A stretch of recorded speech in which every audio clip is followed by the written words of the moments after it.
It is the Riot Podcast, the Monday, November 27th edition. If you're listening on Monday, November 27th, that means it's Cyber Monday, and you can get free shipping on RadioU merch at shop.radiou.com. If you're listening after that, sorry, that deal no longer applies.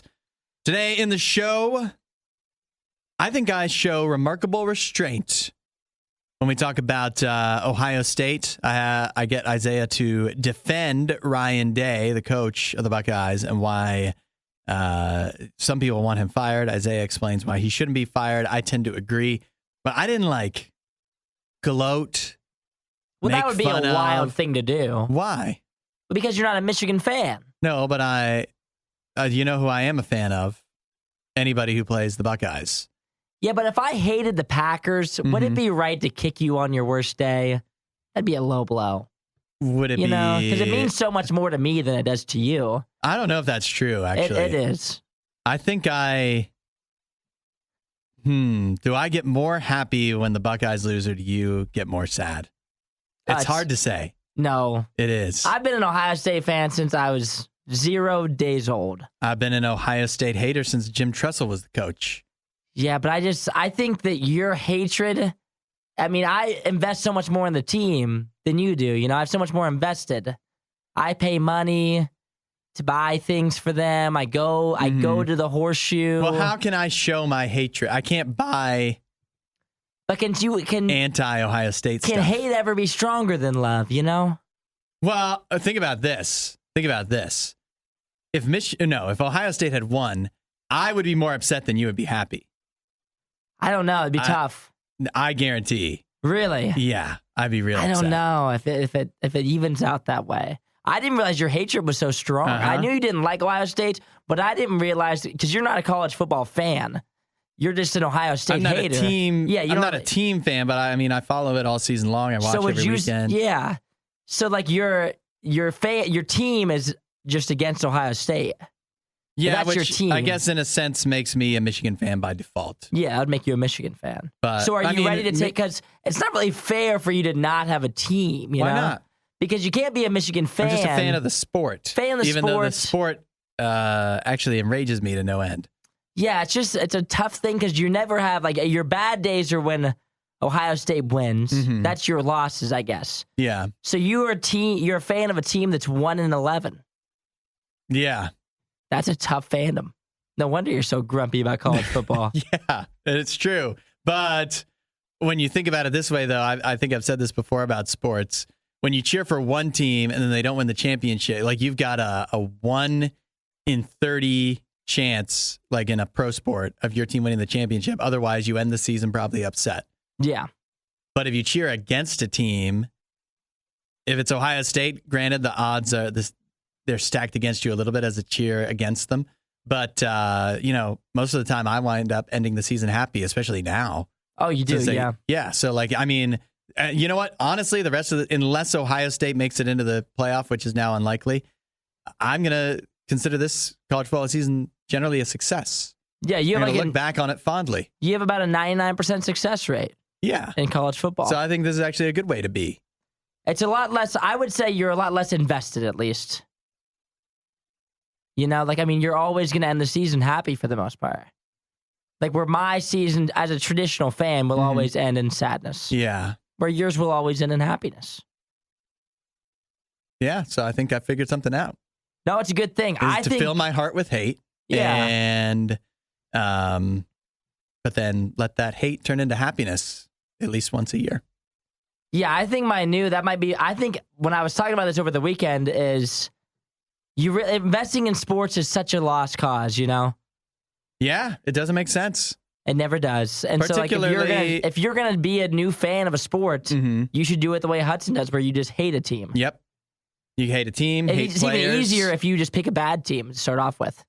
Because then you'll always win. I don't know if that's as fun, but it is, I think it'd be more fun because they lose more, I hate the Yankees a lot. No, but this year the Yankees sucked, right? So weren't you happy every game? It was fun for a while, but it would have been much more fun if they lost in the playoffs in a heartbreaking fashion. The more pain it can inflict on the like Ohio State losing the way they did on Saturday, to me, that was much more vindictive. I mean, if they would have gotten blown out, but if Ohio State went 7-5 this year, I don't think I would have as much fun.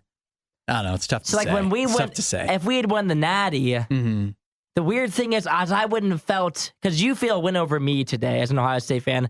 The weird thing is, if we won the Natty, it wouldn't be like a win over you for me, because you just didn't want Ohio State to win. But it's not like you're a fan of Georgia. Because we beat Georgia. Yeah. It's a weird thing to think we beat, I guess if we beat the Ohio State haters, I guess it would be. It's just a really weird concept for me, because I came in today and I didn't think it would be like a Michigan win day in here. And so I was just surprised that Ohio State let me down once again with a loss. A sadness. But you know what? It is what it is. The other fun thing about the way I root in college football is, although I guess what I mean is Ohio State is likely to lose, you're not going to go undefeated every year. Yeah. But you're favored in almost every game. So anytime you do lose, it's also unexpected, which also makes it, I think, more fun for me. It's you're supposed to win and you didn't. That also is a big boost. So you think that if we were bad next year, would you care? Yeah, but I mean, after if we were 3-10, like you said with the Yankees, it's fun for the first 2 games. Then once we're out of it, once we're not in the running for the college football playoff, it's no longer fun, because then we're not a hateable team anymore. Right? Yeah, it's only we're only hated because we're great. Yeah, because I can think of in other sports, there are teams that I've hated, but and hate to this day. But when they're not, when they're not competitive, then there's no reason to care about it. It's the same way that I eventually tune out when the Red Sox were out of the playoffs this year. Out of the running, that I didn't keep watching games, because what's the fun? So if the team that I hate is out of the running, what's the point? They don't care, neither do I, right? It's the sustained success. Like the Patriots are no longer hateable. If they were good next year, they would be fun to watch. People would root for them that never rooted for them before. So if Ohio State loses for the next 10 years, everyone who hated Ohio State, I think a lot of people, if we became good again, it's similar to Texas. Think about Texas this year, very likable team. Yeah. 10 years ago, everybody hated Texas. Or this is the perfect example. You and I are both on this. We hate the Lions, the Detroit Lions. I've been a Packers fan for a long time.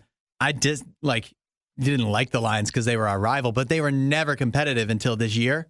So it wasn't even worth my time to think about them. The same way the Bears are right now, and you just take it for granted that they're not even good. But now that the Lions are actually good, I actually actively hate them. Whereas before, it's just like, oh, those are the silly Lions. Like the Bengals for me. Yeah, it feels like they're not even in the same league as you. But once they start actually getting good, then you actually have emotion towards them. So that's the tough thing about Ohio State is we'll never not be hated because we'll never not be good. And that's why they're so hateable. It is. Yeah. We don't normally do podcast intros this long. We also talk about how being attractive for men more likely to benefit you in the workplace than women. That is shocking content. Yeah, you got wait till we get there. You got to stick around. Stick around for that. Also, money-saving tips that don't actually save you money. I thought that was good stuff, too. A good show today. Tomorrow, Giving Tuesday. Remember to give back, whether you are listening to this actually on Monday and tomorrow's actually Tuesday, or whether you're listening in the future. You can still give back any day of the year. RadioU.com. We'll catch you next time. See you guys. The only thing Isaiah loves more than the riot is himself. Someone who probably still lives with his mother and hates himself. You're listening to The Riot on Radio U.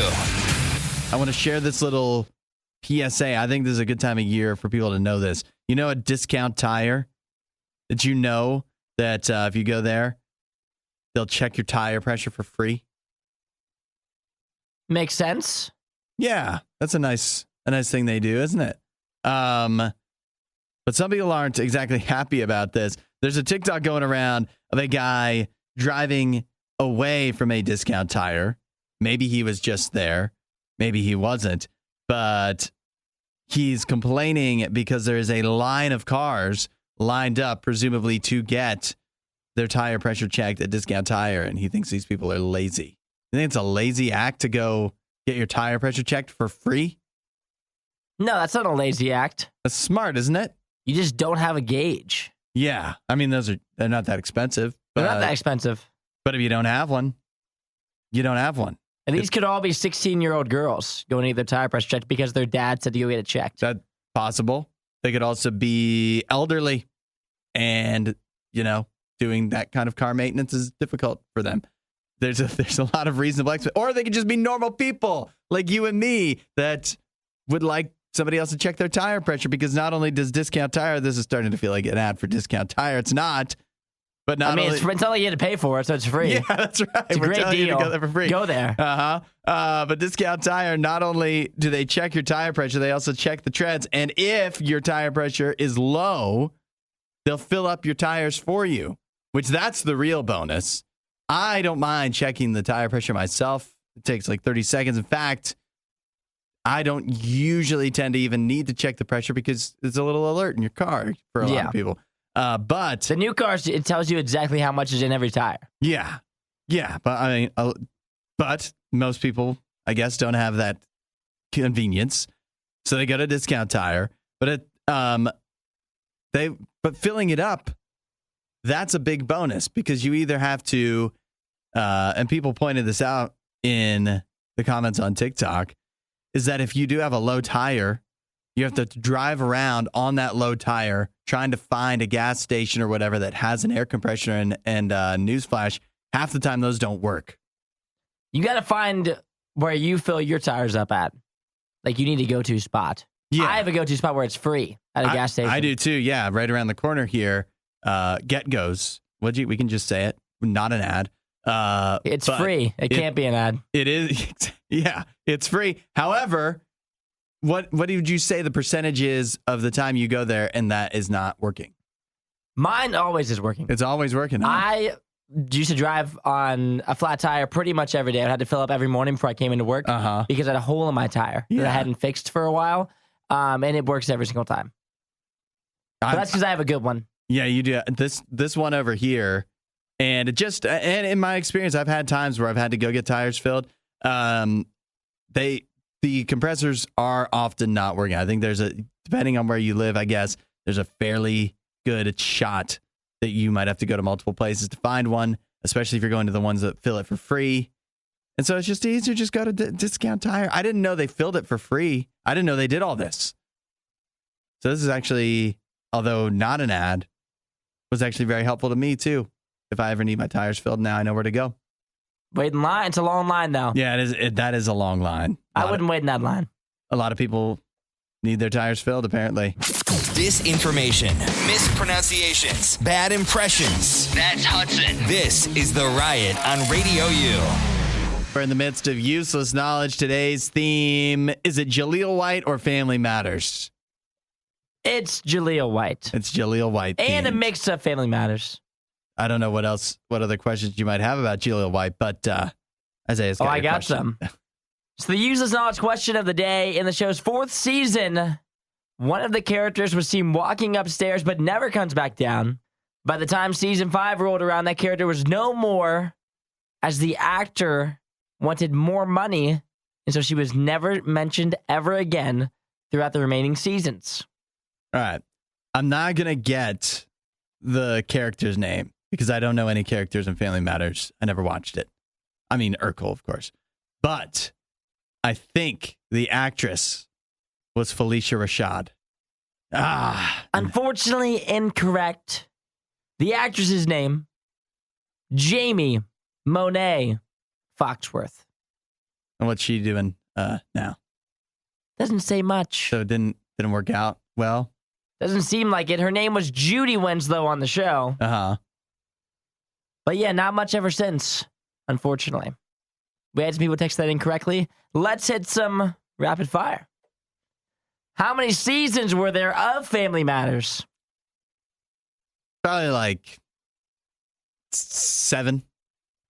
They made it to season 9. Wow. A lot of seasons. Yeah, it is. Prior to Family Matters, Jaleel White appeared in the pilot for what show? Let's see, he was pretty young. Boy Meets World. I don't even think that timeline makes sense. Saved by the Bell is what I was looking for. Okay. What voice has he done for a popular cartoon character? Was he like Dexter from Dexter's Laboratory? That was a good guess. No, it wasn't. It was not. It was terrible. It was Sonic the Hedgehog. Really? Sonic the Hedgehog, also voiced by Urkel Jaleel White. Wow. That's some good trivia. That's all you need to know for today. That really is useless knowledge, but I mean, that's kind of it's kind of fun. Kind of the name of the game. You could probably stump some friends with that next time Family Matters comes on. You won't hear a show like this anywhere else. And that's probably for the best. The Worst of the Riot. Radio U.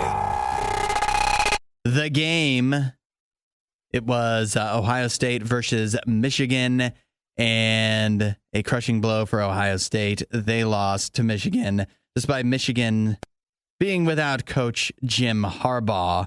My question is, Isaiah, as an Ohio State fan, I saw a lot of people talking over the weekend after the game saying, fire Ryan Day, head coach of Ohio State. What are your thoughts? Are you among them? I don't think Ryan Day gets fired. I would say it would be pretty improbable for the main fact that this is why there's people that just are saying fire Ryan Day as like an emotional reaction, as you would after you lose a big game, even though we were the underdog on the road in a game that we shouldn't win, but we could have won. But at the same time, people saying that aren't thinking logically, because the person that would fire him would be Gene Smith, the athletic director of Ohio State. Okay. If you know anything about Ohio State, you know that Gene Smith, long-tenured athletic director, is retiring this year. So is he going to fire him right before he retires? After he was the one that hired him? He will not. Tell you right now, he will not. A mess. Or is the person who is taking over Gene Smith's job, yet again, long-tenured athletic director, the very first thing that you're going to do when you show up, you're going to just shred everything, and you're going to fire Ryan Day. Yeah. And then guess what happens? If Ohio State comes in next year with your new head coach, get rid of Ryan Day. This is your whole thing. Yep. If we lose 2 games next year, you're fired. You're done. Yeah, you look pretty bad. You look pretty terrible. And so people are saying fire Ryan Day. However you feel about it, people say you have to win that game no matter what. It's the only game that matters. It's an emotional reaction. I'm just telling you, it's not going to happen. So what do you say to the people? Forget about all the politics, the workplace politics of it. If you're Ryan Day, coach of Ohio State, you've lost 3 straight games to Michigan. You're 1-6 now versus top 5 teams. What do you say to the people that are calling for you to be fired? I mean, it's tough. Yet again, if it's not Ohio State, nobody would be calling for him to be fired. I mean, he's 56-7 overall, or 56-8, whatever it is. He loses 1 game a year, but at the end of the day, every year we've been right there. I mean, there hasn't been a year. What everybody's been calling for Urban Meyer throughout this time, like, oh, remember when Urban was here? But when you think about it, would you? Everyone's gonna say they don't want to lose to Michigan no matter what. But the thing about Ryan Day is, and if you look across the top 10, and I was talking about this off the air, but all these other teams have struggled with bad teams. If you watch college football this weekend, you watch Washington go down to the wire against a 500 team. Florida State do the same thing. Alabama do the same thing. The thing that Ryan Day hasn't done is we have not lost to a bad team the entire time he's been here. Urban lost to unranked Purdue. He lost to unranked Iowa. And we didn't just lose in those games. We got embarrassed by 40 against teams that were unranked at 500. That's embarrassing. Us losing to Michigan on the road, yet again, we were the underdog in the big house. The last game of the year, they've been the entire season a favorite over us. Us losing that game stinks, and I hate it. And I hate losing to Michigan, but it's not embarrassing. Us losing to Iowa unranked, embarrassing. Purdue unranked, embarrassing. Ryan Day, if you can show me a win or a loss in his entire tenure that is embarrassing against an unranked team, that's one thing. losing to a good Michigan team. I mean, Michigan's been on the roll the last 3 years. They've been on a roll. What can we say? It's not like they haven't been good. Yeah. He's lost to a good team every year. And so at the end of the day, I mean, you're not going to win every single game, even though that's the expectation of Ohio State.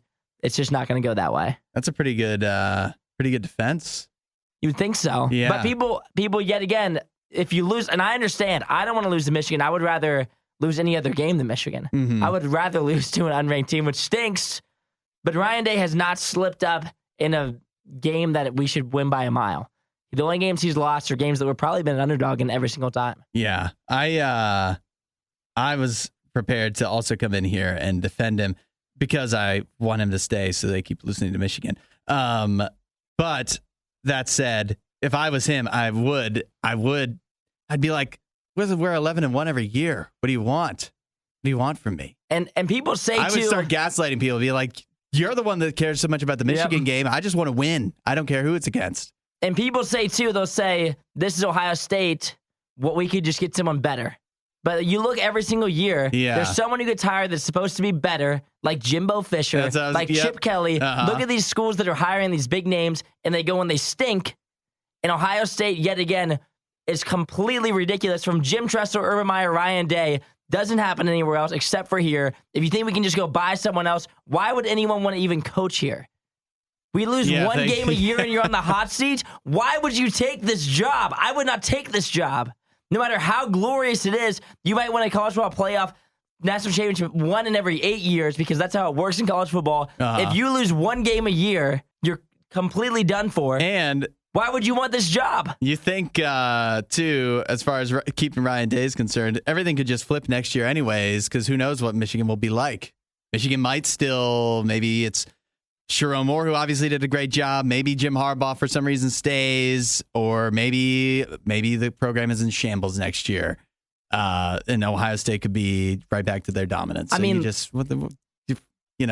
we lose to them last year, and guess what? We were a field goal away, a missed field goal away in the college football playoff from crushing TCU 64-7 like Georgia did. If we make that field goal and win the national championship, what do you say today?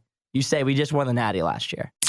We're not sure who behaves worse, the Riot or their dogs. I don't even know how to behave like a real human being. The Riot, RadioU. And what they want to find out is, they want you to make your bed every day for 30 months or 30 days, but they also want you to kind of like chart your and record how that changes your outlook, how that changes your day to day. Just the idea of starting your day with a win, starting your day by accomplishing something, making the bed. And you're going to be accomplishing something if you do that because you'll get $1,000 when it's all said and done. I mean, everybody's doing this. What do you mean? You would definitely do this for $1,000. Yeah, for $1,000. Yeah, no shot. Why would anybody not apply to do this? Yeah, you have to write a little journal entry about how you're feeling. But who doesn't do that anyways? You have a journal? I don't journal. No. I should. Yeah. Do you make your bed? No, I do not. Well, you have to think, I also have a wife. True. And does she make the bed? She does not get up the same time I do, shockingly. She does not. So the bed is unmade? Yeah, it's unmade. I would say my bed is rarely made. I make it every now and then. I never make it in the morning before work. On a weekend, I'm much more likely to make my bed rather than a week morning because I just wake up too early. But I do love re-entering the bed at nighttime into a made bed. You like that? Oh, I love it. Have it it's tucked in. Yeah, being tucked in, it feels good. And then you pull the sheets. It just feels so much cleaner and nicer and better than jumping into a bed that's unmade. So do you think that, many proponents of making the bed less for the cleanliness, the appearance of it, but more for the idea that you're accomplishing something, you're starting the day by getting something done as soon as you just get up and get going. And that's supposed to kind of set the tone for the day. But do you think that maybe the benefits could also just come from how good it feels when you get into bed? And maybe that would encourage you to get into bed earlier. Oh, yeah. And who couldn't use more sleep? And I also think, too, it just looks nicer. I don't think it would improve my day-to-day. if I made the bed in the morning. It wouldn't it would get me off on the right foot, I guess. Yeah. But it wouldn't make me be more productive. I don't think. Well, how could you get more productive than you are already? Precisely. Yeah. What about this? If you have guests over, would you make your bed? Yes, that's just about the only time that anyone in my house makes the bed. I agree, which is weird because growing up, my mom would say, make the bed. And I'm like, no one's going to come in here. Yeah. I'm not making my bed. But now, as an adult, if I'm going to have friends over on the weekends, I always make my bed. If I'm being honest, even my mom did not really instill in me. My parents, that was never a thing for them. Oh, bed making. Yeah, they weren't big bed makers either.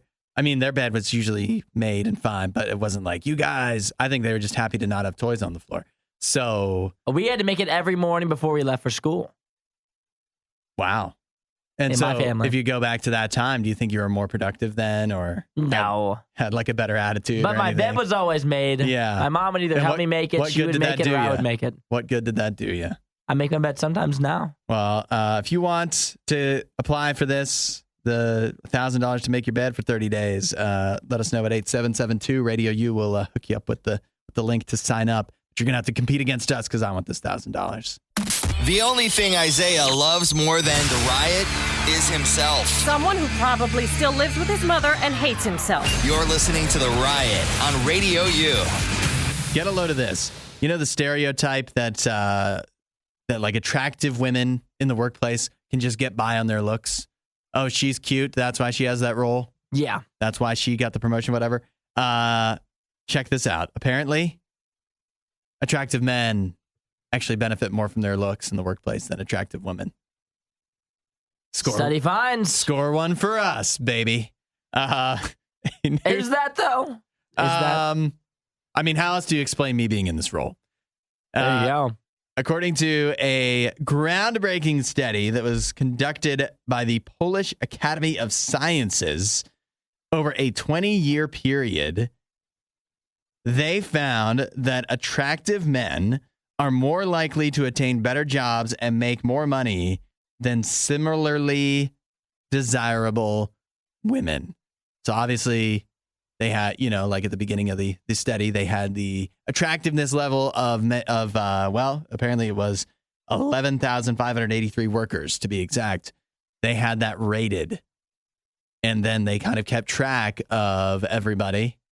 It's so funny because you think about who is determining where you stand on this list. Yeah. In the study, would you want to know what your attractiveness level was when you started out on a scientific basis? Yeah. They're like, well, he's like a 7. This guy over here, he's a 9. He ended up being a manager, whereas the 7, he was a little bit lower down, never got promoted. What group of people did they get together to determine how cute everybody was? Yeah. I don't know. Yeah, I would have loved to be a part of that group. Was it a jury of your peers? Or, I would have loved that, Yeah. Oh, I'm sure you would. Now, they say, after going through this is no surprise that whether you're an attractive man or an attractive woman, it increases your likelihood for success, your earning potential, all that. If you're attractive, you're better off in the workplace, but it matters actually more. I think this is what was surprising is it matters more for men than it does for women. Now, how does that make sense? I have no idea. Maybe because the gap was just wider. There's a wider gap between attractive men and unattractive men, you think? Maybe the highest earner versus the lowest earner. That could be it. The averages out could be because men make more than women, is what you're saying. Stereotypically. Yeah. That's one of the complaints, right? Right. And so maybe that could make for a larger gap. Yeah, because a attractive man has more potential. The top end, is 33% more or something than whatever women make. I was thinking in a more scientific sense, I was thinking that the reason that it works for both is it comes down to confidence. If you're an attractive, so much of life is just being confident about what you do. And so if you're attractive, you're going to be confident because you went through life, leading up to that high school, you're probably very confident because people liked you. You could say whatever and you were good looking. So people would still be drawn to you and that even confidence. If you are saying something stupid. Yeah. Yet again, take me as example. But as you continue to go through life, that confidence sticks with you, and that leads to promotions and whatever. So it's not that men are getting promoted because they're attractive. It's the attractiveness that is giving them the false confidence. Yes, the false confidence to be able to make it up into higher jobs. Well, the good thing is, for the ladies, this should be very encouraging. Because of more of a level playing field? Yeah, exactly. Isn't that what we're all looking for here? I guess that's unless you're one of the cute ones and you were banking on that, then unfortunately, that's right. It doesn't help you as much as you hoped. You were mistaken, yeah. But what should really be, this is really concerning if you're an unattractive man. Because now what do you have to stand on at this point? What do you have going for you? Yeah, unfortunately. Is you just keep on working hard. Yeah. Put your nose in the dirt, man. Maybe we need some like activists, like how there's, people that justice. Like equal pay for women. They need equal pay for ugly people. Oh, that's a good one. Who wants to start holding up those signs? Oh man. That's a whole humbling. Hey, I'm for justice. I will do it on behalf of the ugly people. We should start going into workplaces and being like, you should join our group. You over there. Not you. Yeah, you right. Clearly are privileged. Now you on the other hand, you need to work with us. Add a little riot to your Instagram feed. Follow at RadioU Official. The Riot. RadioU. The Macy's Thanksgiving Day Parade. Isaiah, did you watch any of the parade? It was on TV in the living room. Yeah. While we were Thanksgiving-ing. Did you pay attention to it, though? No. Do you recall anything that happened? I watched like probably 10 minutes of it. It was on for probably an hour. I probably paid attention for like 10 minutes. And I don't remember what was on the TV.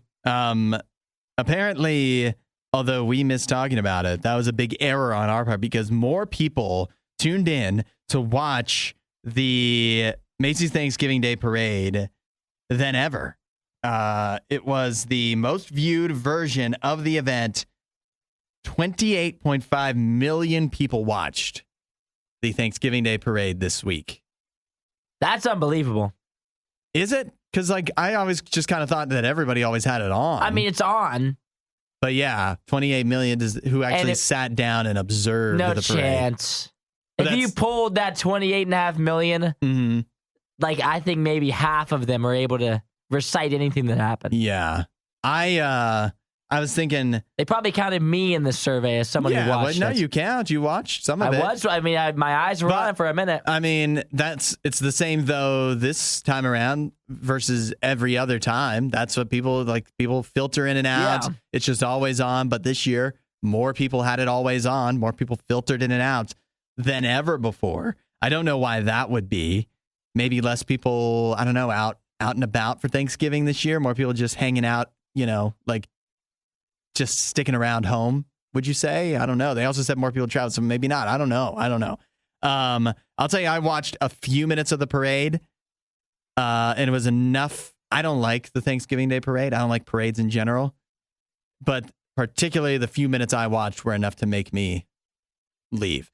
And I don't know if you would probably remember this if you saw it. There was a musical number all about corn. Didn't see that one. You heard that right. A musical number all about corn. It was horrible. That was on while I was making coffee or something. And I was like, well, I'm done with this. And fortunately, I had other stuff to do. I had to go. I went outside. I decorated for Christmas, put up the Christmas lights and stuff. And I did not have to subject myself to any more of the parade nonsense. Although a lot of people are also mentioning that a balloon from the show One Piece, whatever the heck that is, it got destroyed. That was another highlight of the parade. And I also wonder, when I was watching the parade, the only thing I thought is who is the parade for? Is the parade down, when they're building the parade and Macy's Thanksgiving Day Parade, they're putting all this together. Yeah. Is this the demographic supposed to be children? Is it supposed to be older people? Everyone? It is odd. Who is supposed to be watching this? Because you go through the parade and most of it, the big balloons are clearly for kids. Yeah. And then there's floats that have some 90s band that you haven't thought about in years playing music. And well, that's not for kids. So who's that for? Better Than Ezra. What are they doing up there? Who's getting, jazzed about that? And then they have the Broadway stuff. And that's only for New York people. Or if you're planning a trip to New York, Like, otherwise, why do you care that there's a musical about corn? So We just had someone text in. Brian says he was in the parade. It's nice Really? to know 28.5 million people cared desperately yeah. about everything I did. What did you do? I missed you, Brian. Were you I one of the didn't see corn singers? it. No, he was probably No. juggling or something. But yeah, so I wonder, I'm like, what is because I always watch the parade for a little bit every year. I think, you know what I think the answer is? I think the answer is the parade is for everybody. They try to sprinkle in a bit of little something. everything. Yeah. They didn't do it for me, though. That's for sure. Some of the sprinkling in for everybody is enough to make me hate it. They have a couple bands. There's always like a high school band. Oh, yeah. A college band. I remember hearing, as it was in the background, I remember them talking about some sort of band that was playing. So that's always exciting. I heard, when I was filtering in and out, I heard a college or some kind of marching band do a rendition of Holiday Road. Brian says, I was right after the corn people. I was in the 400-plus member marching band of band directors. Wow. I told you there was bands. I knew there was a Did band. they show you that on TV? Or I'm sure was it was that like on during there. a commercial break? I was on there. There was bands on there. I saw them. Find more Riot content online. riot.radiou.com. We started talking deer hunting and how it's getting a little more feminine. How it's, it's not just for the guys, it's for the ladies too. But check this out. This goes right in line with that. I have a gal here who bagged, am I getting this right? Is it a 20-point? Can you have a 20-point buck? How do you count the points? I'm trying to count right now. The points is how many like different things off of the antlers there are, right? Yeah. So is that 20? 20 is like historically large, isn't it? I mean, that's a big one. I counted 16 here, but I don't have a good angle on the right side of the rack. Yeah. Either way, it's a big. I mean, it's definitely, several point buck. It's huge. The rack is huge. So she bags this deer, and as soon as she manages to shoot the deer, her boyfriend is with her, and he turns and proposes. How do you orchestrate that? How do you work that out? Well, he's got the ring on him. Mm-hmm. And I wonder what his plan was. Mm-hmm. Because yet again, we talked about this on Friday. Yeah. You're unlikely to get a deer. It's hard. You don't just go out and get a deer every time. Mm-hmm. And so in his mind, was he going to propose no matter what? Yeah, that'd be a weird time to propose if you like go on an unsuccessful hunting trip. In other words, a hunting trip. Yeah, what do you at the end is like, well, so, you know what? This did feel like a pretty disappointing trip, but you know what? I think it was all worth it. Bam. Whip out the ring. I don't know. You're like just up there in the tree stand. Yeah. On your 4th hour of waiting. You haven't seen a deer all day. Smell like urine. Your hands are cold. Probably couldn't even, fumbling with the ring. Can't even like put it on because your hands are all numb. Because you know that's what he's thinking about the whole time. He's like, is this a good time? Should I wait longer? Yeah. Maybe I should wait it out. I mean, you've been patient all day sitting there for a deer. You might as well wait it out. Until a good moment. And exactly. Fortunately for them, the good moment came after you managed to get a deer of that size, or just any deer in general. She says that he, because they were hunting together, but he let her take the shot. So maybe he had this in mind, he had it in mind. What, did he catch the deer first and just let it out in front of her? Well, he could have taken the shot, though, is what it was. So he let her do it. Yeah. Also, why are they they're dressed so nice? She's wearing like a sweater. Yeah, that's not. Yeah, it is. Look at these photos. Feels a little suspicious now. I've never seen somebody go hunting in such nice wear. Well, usually you're like bundled up. Maybe they're somewhere warm, I guess. But this, I mean, she looks like she just left they're like in Nebraska, church. I believe. Yeah. She's not like she's going hunting. Well, she's wearing like a sweater. Okay, hold on. What is going on here? I'm starting to not buy this. I mean, obviously she killed the deer, but they also are. Look at somebody was there to take photos. I mean, that makes sense though. You always have the photographer ready, so I believe that he would have called someone. And he would have sat. Imagine being the photographer. He probably looked like he was hunting. He was like wearing all camo, hiding in the bushes the whole time. You look at them, and this is what we talked about on Friday: the high visibility orange or hot pink. They're not wearing any of it. That's No. not safe. Well, that's what the photographer was wearing. She shot the deer and then they changed, clearly. Oh, yeah. This is what must have happened. And then there happened to be this rustic old-timey truck right there where they killed the deer. What are the odds? I mean, you think about that photographer, he's just sitting in a bush for 3 hours. Like, can you please shoot something soon? Yeah. So that he can propose. He's just sitting there doing nothing. I don't even like hunting. Yeah. Just trying to take a photo here. Add a little riot to your Instagram feed. Follow @RadioU Official. The Riot. Radio U. There's a lot of tips out there for saving money that just don't work for everybody, right? I think it's time to open up the Riot hotline and talk about those frugal tips, those saving money tips, money-saving tips that just don't work for you. I'll lead it off here with the comment from Reddit that got this all started. A guy who says, one of the top comments for top ways that people say to save money, right? Just quit eating out. Stop going to restaurants. For me, I think that actually would be wise. I went to McDonald's over the weekend. Just for like 2 people, it was like $18. It shouldn't be that way. Holy moly. It was a lot. You guys get some premium combos.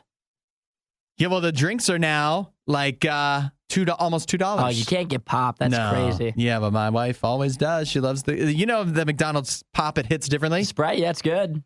It hits different, but is it worth $2 now? It adds up. So that works. That, I think, for me, if I just stopped eating out, I think that would work. But for some people, they say, listen, it's not just about eating out. It's about the like convenience of it, especially if you have like a family with kids and whatever. You're running around doing all kinds of stuff. It may be able to save you money, possibly. But then again, trying to like meal prep and stuff is just stuff you don't have time for. So it may save money for most people, but it's just not practical for this person on Reddit. Let's start thinking about some money-saving tips that you've heard that just do not work for you. And you can text them in to 8772 Radio U. We're not sure who behaves worse, the Riot or their dogs. I don't even know how to behave like a real human being. The Riot. Radio U. Talking money-saving tips that just don't seem to save you any money, particularly because they're just not practical for your life. You can text them in at 8772 Radio U. Regina got in, and this one I think applies to so many people. She's saying how electric companies tell you to, just turn up the AC a few notches in the summer. Have it set it to 79 degrees. You'll save a bunch of money. Yeah, but you'll be so uncomfortable. Not really practical. That's a good one. Coming in from Regina. Check this one out, Isaiah.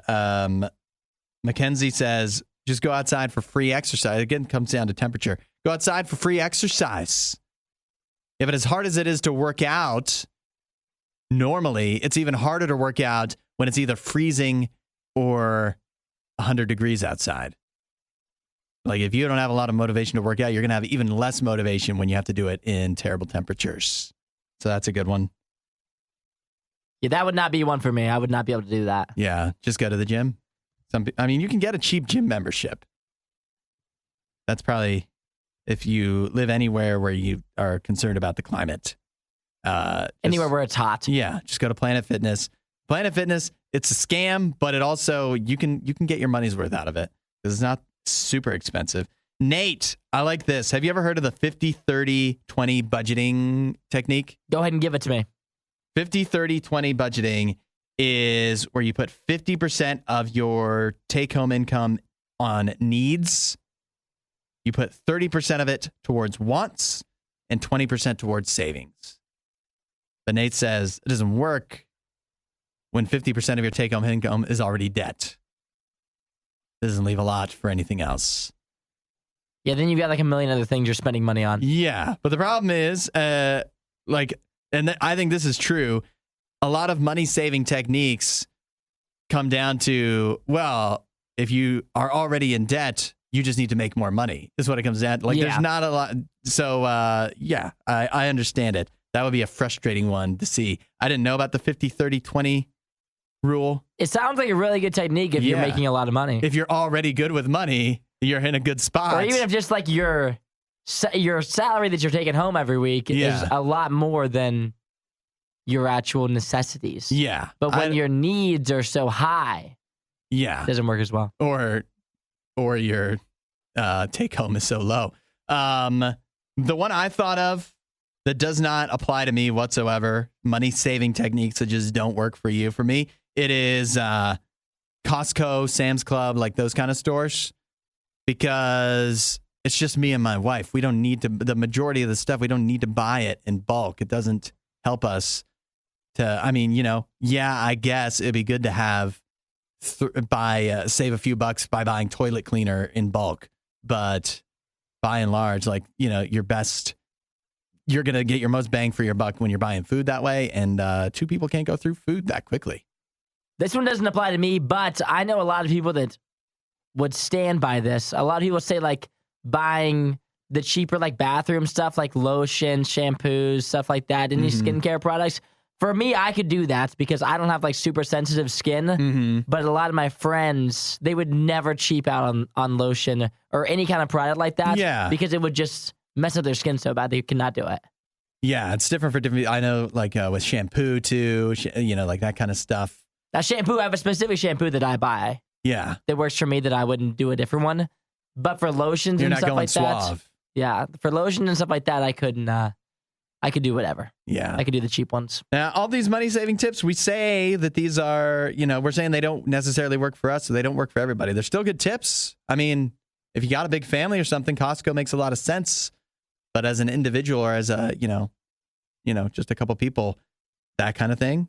But now turning the AC, as Regina mentioned, up to, having it set to 79 in the summertime and then having your heat set to like 60 in the wintertime. It's just that's not viable. That's not a good energy saving. Not for me. Money saving tip for anybody. You won't hear a show like this anywhere else. And that's probably for the best. The Worst of the Riot. RadioU. Do you buy this? This is a big accusation made by a gal on TikTok who claims that at Sephora, she thinks the employees are possibly, I don't know if she's specifically saying they're trained to do this, but Sephora employees routinely will point out your flaws that you may be very self-conscious of as a way of trying to encourage you to buy more stuff from Sephora. Looks like you've got some bad skin over on your right temple. I don't know what they would say. Your right temple, yeah. You could, we got this concealer. It'd be perfect for such a thing. I don't know much about makeup, but that kind of idea. You think Sephora stoops that low? You think they do that for their employees? I don't know that they're doing it in a way that's like mean, but maybe they say this could help that. I mean, if you're in there and you're wearing makeup, I'm sure what you're in there for is because you're trying to cover something up. Yeah. No matter what it is, everybody has something. And so they're probably not trying to be mean, but they're probably like, oh, this could help with your big nose. Your blemishes. I don't know, but it's kind of their job. It's kind of their job. So you're saying that makes them good salespeople if they point out your insecurities. I'm not saying flaws. I'm just saying it's kind of their job. Is it not? I don't know. Well, so like maybe if you have this, then this could help you. But if you come in for one thing and then they start trying to tell you another thing because they see you as a mark, an easy target. Look at her. Look at that. Look at that up on top. She needs to cover that up. I'll make her feel real bad about it. True. It does, it feels a little nasty. It is a part of like, it's definitely like a tiptoey thing. You don't want to like point out people's insecurities. Yeah, right? Then they came in, if they ask a question like, hey, which do you think is, got some bad skin here, whatever, which do you think would be best? What would you recommend? Versus them, maybe you're looking at one thing and they're like, hey, while you're at it, this could also help cover up this other thing that's nasty about you. And sometimes maybe they're even making stuff up. Who knows? And then I was thinking about this, right? Think about if you put this in any other field. Like, let's say you went to the store to buy clothes and they're like, hey, actually, your butt's kind of big. These are the best pants we have for big butts. This will make your butt look less big. Like, that'd be a crazy tactic to take, right? It would be, yeah. You have to, I mean, now, some might say... Maybe they would say this fits your body best. I think these jeans could really fit your body. If you just, if it's all on how you word it. So maybe the Sephora employees that this woman interacted with were just not very tactful. Because you could easily do it in a way that's not offensive. Yeah. Like, I think that this product could be really good for your skin. Without having to say... Because you have bad skin. Yeah. Like these jeans, I think, would really be a good fit for you. They fit your frame. You put them on and then... I don't like the word frame, though, for a body. What do you mean that's what it's called? I know, but I don't like that. Makes you feel nervous? I don't know what it makes me feel. Besides uncomfortable. You start referring to my body as a frame. Fit your frame well. Yeah, I don't like that. I don't know. Maybe people with more experience buying makeup might have something to say. Have you ever been offended? Chime in. Yeah. You think Sephora does this? You think other makeup companies do this? 8772 RadioU. Disinformation, mispronunciations, bad impressions. That's Hudson. This is The Riot on RadioU. Now, I don't know. This has been a trend, I think, for a little while now, and that is the raw food diet for your dog.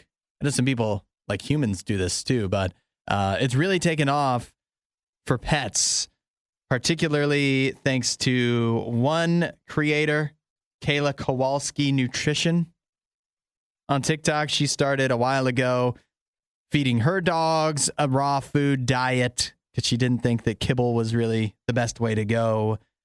She kind of wound up getting a big following. Lots of copycats out there. It has millions and millions and millions of views. And so now the question is the raw food diet actually the right thing to do for your dog? Isaiah, would you ever feed Jim the dog get him on the raw food diet? See, for Jim, that's just not really an option, the whole raw food thing. And why is that? It's a little expensive. It definitely seems like it would add up. All these, although, you go for anything above, even the cheapest of the cheap brands of dog food, still pretty pricey. It is expensive. Versus, you see what this gal's doing. I think a lot of raw eggs seem to be involved, as well as various different types of raw meat. And then she also recommends, this is where it might get a little pricier, stuff like fruits other than grapes can be fed to dogs. Also, Brussels sprouts is one option that was for some reason pointed out. By the way, people complain about Brussels sprouts are notoriously one of the foods nobody wants to eat them. Kids don't like them because they taste bad, right? Forget about how they taste. Have you ever smelled a Brussels sprout? Mm-mm. Disgusting. Smell bad? It's amazing that anybody ever wants to eat them because they smell so bad in the first place. So yeah, I mean, I don't know if that sounds like something I really want to do for a dog either. Now, part of the reason I think this gal in particular has gone so viral on TikTok is because it's not just she's giving the dog a bowl full of eggs cracked open. She's doing little artistic charcuterie board setups for her dogs. She must have a lot of free time. Yeah. Is what I'm seeing from this. Well, once you start taking off on TikTok and you're getting this many views, it probably became her job, right? But yeah, she's got a lot of time to devote to just orchestrating meals for her dogs. Very visually appealing. Now, some veterinarians are saying, although the idea of giving your dog raw food isn't a bad one because that's more in line with what they would eat if they were out in the wild, right? If they were a wolf. As if my dog could live out in the wild. Yeah, right? Let me tell you, he'd be starving. Yeah. What would Jim the dog... I guess eggs would probably be his best option, although maybe birds come in and start defending the eggs and Jim the dog quickly turns tail, right? If I let Jim out today... Yeah, what would you think he'd be eating? He would be dead probably within 24 hours. Yeah, assuming he were to survive, what do you think he would find to eat? I have no idea. Probably pine cones. Yeah. I have no idea. I don't think probably it would be... nuts that he's not allowed to eat that'd make him throw up. Mm-hmm. He's not attacking anything. It seems He's unlikely getting no meat. that he would be stumbling upon ground pork No. out in the wild. He's not taking down any animal. Not taking down a boar. He's eating ants, most likely, Yeah. and bugs. Or flowers. Yeah. He would become a vegetarian. That's what he would do. Yeah. By necessity. Nevertheless, the dog would not be having, like this woman's doing, it wouldn't be having a smorgasbord where there's like yogurt. It's impressive. It looks good. Some kind of, I think that's a chicken neck or a turkey neck. Very Look at this. She's cooking this one in the crock pot. Sheesh. Obviously raw eggs and all these veggies. Your dog wouldn't be, if it was like no wolf out in the wild is having this kind of smorgasbord. They probably eat like a deer once a week or something that they take down. And so veterinarians are saying, although the idea of giving your dog raw food is probably a good one, you still want to feed them like one or two things, not giving this whole buffet of wildness to your dog if you do want to head in this direction. So all that said, you're not moving in this direction for Jim the dog. It seems like I would mess it up. So you need to do a lot of research that I don't have that knowledge on. You just heard the worst of the worst. We'd give you the best of the best, but we'd have to find that. As soon as we do, you'll be the first to know.